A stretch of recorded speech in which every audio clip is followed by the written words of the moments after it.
देखो complex number का बहुत ही इंपॉर्टेंट क्वेश्चन है। क्वेश्चन कहता है by considering the seventh roots of -1 so that cos pi by 7 cos 3 pi by 7 plus cos 5 pi by 7 equal to 1/2।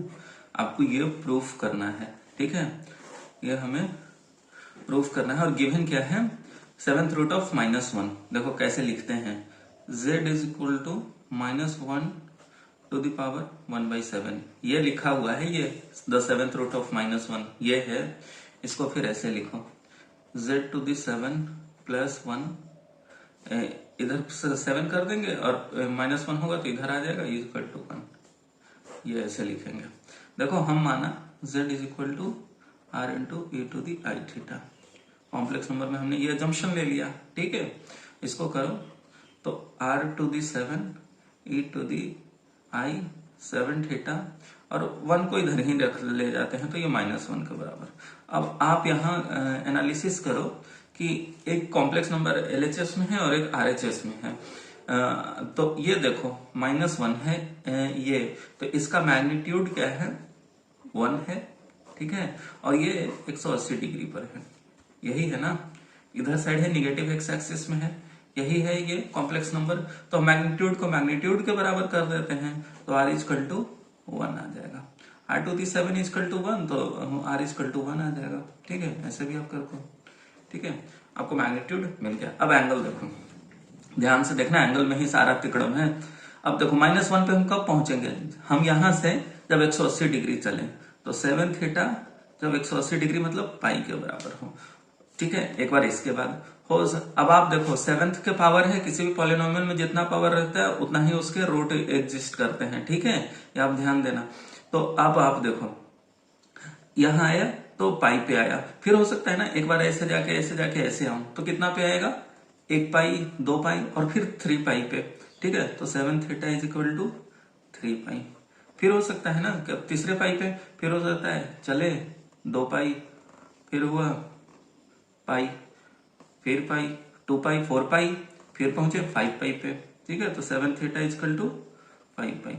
अब आप देखो यहां से क्या लिखे, theta equal to pi by 7, यहां से क्या लिखे, theta equal to 3 pi by 7, theta equal to 5 pi by 7, ठीक है। अब ऐसा ही देखो ये सब ऑड नंबर आ रहे हैं तो ऐसा ही करके फिर क्या आएगा, theta is equal to 7 pi by 7 मतलब इज इक्वल टू पाई के बराबर। फिर क्या आएगा, theta is equal to 9 pi by 7। रुकना कहाँ है, 7 रूट जब मिल जाएंगे, क्योंकि 7 है पॉलिनोमियल का पावर तो हमें 7 रूट एग्जिस्ट करेंगे। उसके बाद अगर थीटा लोगे तो वो रिपीट आ जाएगा पहले वाले के, फिर रिपीट करते रह जाएगा, ठीक है। तो इसलिए आप theta is equal to 11 pi by 7 कितना हो गया, 3 3 6 और एक और theta is equal to 13 pi by 7। देखो टोटल 7 वैल्यूज हमने लिया, 1 2 3 4 5 6 और 7। इसके बाद अगला जो 15 पाई बाई 7 लोगे ना तो 15 पाई बाई 7 जो होगा वो पाई बाई 7 वाले के बराबर ही आ जाएगा, ठीक है ना। आप 15 पाई बाई 7 जो लोगे वो पाई बाई 7 के बराबर, तो रिपीटेड आ जाएगा। तो ये आपके पास 7 रूट मिले। अब आपके पास मैग्नीट्यूड भी मिल गया और एंगल भी मिल गया थीटा, ठीक है। तो आप ऐसे लिख लो। तो z इक्वल टू आपके पास क्या आया, सारे रूट हमें मिल गए। अब समझो सम ऑफ द रूट्स हम जानते हैं, sum of the roots, sum of the roots क्या होता है, sum of the roots, sum of the roots क्या होता है, जो माइनस होता है इसके जस्ट बाद वाले कोफिशिएंट का और पावर का और उसका coefficient divided by highest power का कोफिशिएंट। तो यहाँ z टू दी 6 का कोफिशिएंट, तो coefficient of z to the 6 कितना है, 0, तो 0 लिख दिया। Coefficient of z to the 7 कितना है, 1, ठीक है। माइनस लगा देते तब भी इज इक्वल टू 0 आ गया, सम ऑफ द रूट्स, ठीक है। अब इसके रूट्स हम सम ऑफ द रूट्स लिख लेते हैं। सारे हमें रूट्स तो पता चल गए हैं, तो पहले लिखो 1 है सबका तो e to the i pi by 7 plus e to the i 3 pi by 7 plus e to the i 5 pi by 7 plus e to the i pi 7 pi by 7 लिखेंगे तो वही आ जाएगा, plus e to the i 9 pi by 7 plus e to the i 11 pi by 7 plus e to the i 13 pi by 7 is equal to 0, ठीक है। अब इसको cos और साइन के फॉर्म में लिख लो, सबका मैग्नीट्यूड 1 ही था, ठीक है। इसको कॉस और साइन का लिखो तो cos pi by 7 plus i sine pi by 7, यही लिखे। इसको लिखो एक बार थोड़ा सा इसको हम लिख लेते हैं। Cos 3 pi by 7 plus i sine 3 pi by 7 plus cos pi plus i sine pi 0 होता है, तो सिर्फ कॉस पाई -1, ठीक है। फिर यहां से लिखो cos of 9 pi by 7 plus i of 9 pi by 7 plus cos of 11 pi by 7 plus i of sine 11 pi by 7 plus cos of 13 pi by 7 plus i of sine 13 pi by 7 is equal to 0।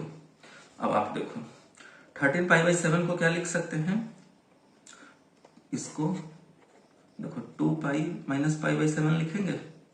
ये देखो cos 2 pi minus pi by 7 क्या होगा, cos pi by 7, इसके बराबर हो जाएगा, ठीक है। और ये लिखेंगे 2 पाई माइनस 13 पाई बाई 7 है, इसको लिखेंगे तो क्या आ जाएगा minus sine pi by 7, minus और ये कट जाएगा, तो ये और ये कट जाएगा। सिमिलरली इसको देखो, ये है 11 पाई बाई 7, तो इसको लिख सकते हैं 2 पाई माइनस 3 पाई बाई 7, इसको लिख सकते हैं।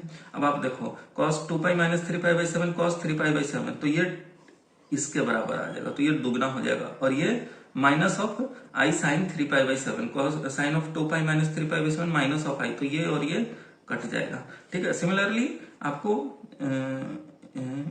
ये 3 पाई बाई वाला और एक और 5 पाई बाई वाला छूट गया मेरे से, इसको भी लिख लो cos 5 pi by 7 plus i of sign 5 pi by 7। अब आप देखो इसको लिख सकते हैं 9 पाई बाई 7 को 2 पाई माइनस 5 पाई बाई 7, ठीक है। अब आप देखो cos 2 pi by 7 cos 2 pi minus 5 pi by 7 cos कितना बनेगा 5 पाई बाई 7, तो इसके दुगना हो जाएगा ये, और ये minus of i sine 5 pi by 7, तो ये और ये कट जाएगा। तो आपको फाइनली जो रिजल्ट मिलेगा, आप यहां से देखो ये सब cos वाले 2 टाइम्स आ जाएंगे, तो आपको सब cos वाले 2 टाइम्स आ जाएंगे, तो आप क्या लिखोगे यहाँ पे 2 इंटू, यहां लिख देता हूं 2 into cos of 5 by 7 plus cos of 3 pi by 7 plus cos of 5 pi by 7, ठीक है। और आप ये देखो -1 है और इज इक्वल टू 0 के बराबर है, तो -1 को उस तरफ लेके चलेगा इज इक्वल टू 1, तो cos pi by 7 plus cos 3 pi by 7 plus cos 5 pi by 7 is equal to 1/2, जो कि ये रिजल्ट आपको मिल गया, ठीक है। यहां से आप लिख लो cos pi by 7 plus cos 3 pi by 7 plus cos 5 pi by 7 is equal to 1/2, ठीक है। आपको ये रिजल्ट मिल गया। तो आपको इस तरीके से आना चाहिए प्रूफ करना, आपको जो कहता है, ठीक है। जैसे हमने देखा इस क्वेश्चन को वैसे हमने सॉल्व किया।